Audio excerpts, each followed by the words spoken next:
রাজ্য জুড়ে তৃণমূলের নবীন এবং প্রবীণ বিতর্কের মাঝেই আবারও বিস্ফোরক মন্তব্য করলেন উত্তর দিনাজপুর জেলার প্রবীণ তৃণমূল কংগ্রেস নেতা তথা ইসলামপুরের বিধায়ক আব্দুল করিম চৌধুরী। তিনি বলেন, একমাত্র তৃণমূল সুপ্রিমো মমতা বন্দ্যোপাধ্যায়ের নেতৃত্বেই এই তৃণমূল দল চলতে পারে, অন্য কেউ নেতৃত্বে আসলে তা কখনোই চলবে না।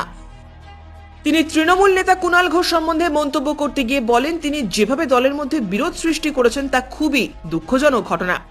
দলের সুপ্রিমোর উচিত তাকে তার পদ থেকে সরিয়ে দেওয়া। তিনি ননসেন্স একজন নেতা। আব্দুল করিম চৌধুরী আরো বলেন, প্রবীণদের ছাড়া কখনোই দল চলতে পারে না। প্রবীণদের মধ্যে যে জ্ঞান বুদ্ধি আছে তা নবীনদের মধ্যে নেই।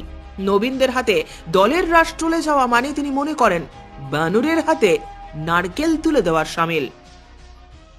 কুণাল ঘোষের অ্যাজ স্পোক্সম্যান বলে ওকে যে দেখেছি আমরা, যে বলতেছে অনেক কথাগুলো বারবার আমাদের দলের সম্বন্ধে, নেতাদের সম্বন্ধে, প্রবীণদের সম্বন্ধে, নবীনদের সম্বন্ধে, এগুলো নিয়ে ওকে আমাদের মমতা দিদিকে উচিত ছিল যে ইমিডিয়েটলি ওকে স্যাক করে দেওয়া ছিল, সরিয়ে দেওয়া ছিল, ওই জায়গা থেকে ওকে সরিয়ে দেওয়া উচিত ছিল। He is a nonsense. He is a nonsense because প্রবীণদের ছাড়া বাংলা কি কোন রাজ্য বা ভারত দেশও চলবে না। প্রবীণদের যে নলেজ আছে, যে জ্ঞান আছে, যে বুদ্ধি আছে, প্রবীণরাই জ্ঞান বুদ্ধি দেবে। প্রবীণদের বাদ দিয়ে দেশ চলে নাকি? কোন রাজ্য চলে? ভারত চলবে? আমাদের এই জন্যে এই লোকটাকে নিজের স্বার্থের জন্যে খালি এই খুদ ফান করতেছে। আমি মনে করতেছি যে মমতা দিকে উচিত এই লোকটাকে ইমিডিয়েটলি সরিয়ে দেওয়া উচিত। কারণ যে প্রবীণদের মধ্যে অনেক নেতা, সম্মানী নেতারা আছেন যাদের বিরুদ্ধে যাদের এই কথাগুলো বলে আঘাত পাচ্ছে আমাদের নেতারা। আর আমি বলছি যে নবীনদের হাতে দেওয়া মানে, এই নবীন বারবার কথা বলতে নবীনদের আমাদেরকে কী বলা হবে জানেন? ওনাকে বান্দরের হাতে নারিকল, বান্দরের হাতে নারিকল দেওয়া। চালাতে পারে নাকি এরা?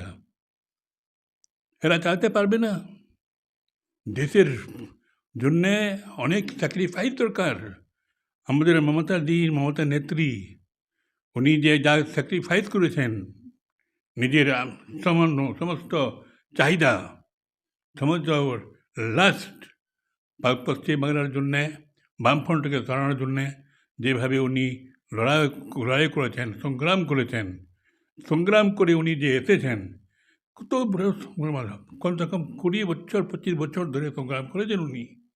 সেই সংগ্রামী নেত্রীটা আজকে পশ্চিমবাংলাকে একটা বাম সিপিএম থেকে কমিউনিস্ট, মার্কসিস্ট কমিউনিস্টকে সরিয়ে দেওয়া মৌলিকতা নেই।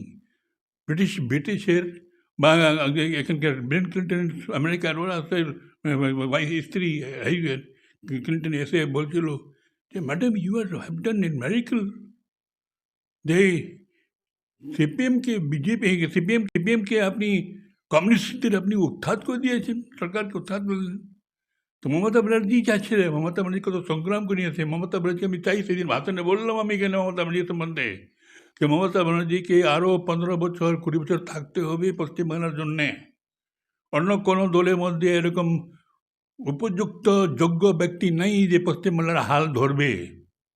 That is none.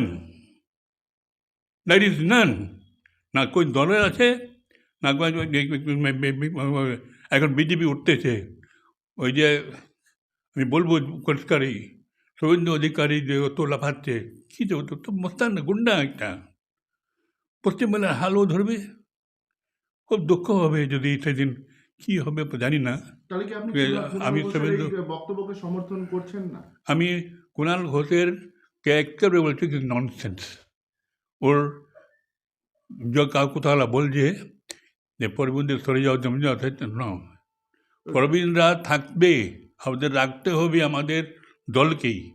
প্রবীণ ছাড়া পশ্চিমবাংলা চলবে না। কালকে যুব নেতারা পোস্ট করছে ফেসবুকে যে সেনাপতি ছাড়া যুদ্ধ করা সম্ভব না, যুব নেতারা করছে, কি বলবো? হ্যাঁ, ওই যে সেনাপতি হয়ে যায় না। আমি আগে বলেছিলাম মমতা ব্যানার্জিকে যে এইটা বাচ্চা আছে, না বালক আছে, একে আপনি সঙ্গে রাখেন, কিন্তু একে ফুল ক্ষমতা কোনো দেবেন না।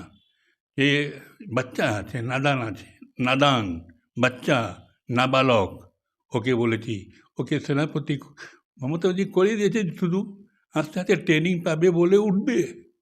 কিন্তু এখন ট্রেনিং পাওয়ার আগেই ও যে উঠে যেতে চায়, এটা অসম্ভব। It is not possible for anybody. আমি সিকিউর সম্বন্ধে বলবো যে keeps patience, have bureau report, উত্তরের প্রহরী।